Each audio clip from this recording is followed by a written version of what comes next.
Good day! Welcome to a day in my life vlog. This is what I usually do during my free time, especially every Saturdays and Sundays. Yes, this is my sideline, being a realty agent. I'm just a newbie here, so bear with me. Malay mo, ikaw ang unang client ko. This is what we usually do during house tours. By the way, hindi lang isang project ang pinupuntahan namin. Super daming project. For today's house tour, dito kami nagfo-focus sa Cavite area.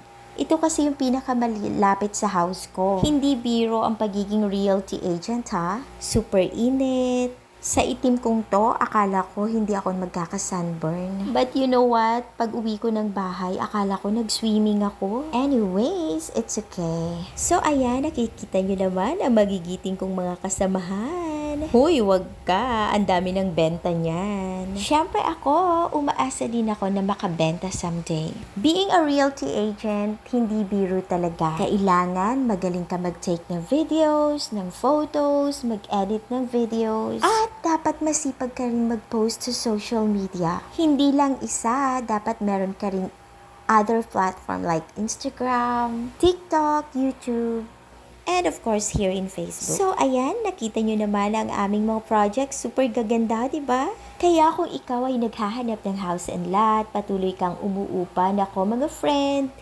tuldo ka na ang pag-upa. Masarap talaga sa feeling yung may sarili ka. Alam nyo ba, nakaka-excite kaya bumili ng gamit sa bahay. Yung magde-decorate ka ng house mo. Ang bilis tumaas ng value ng house and lot.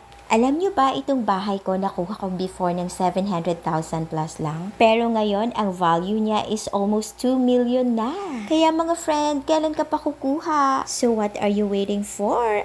PM nyo na ako.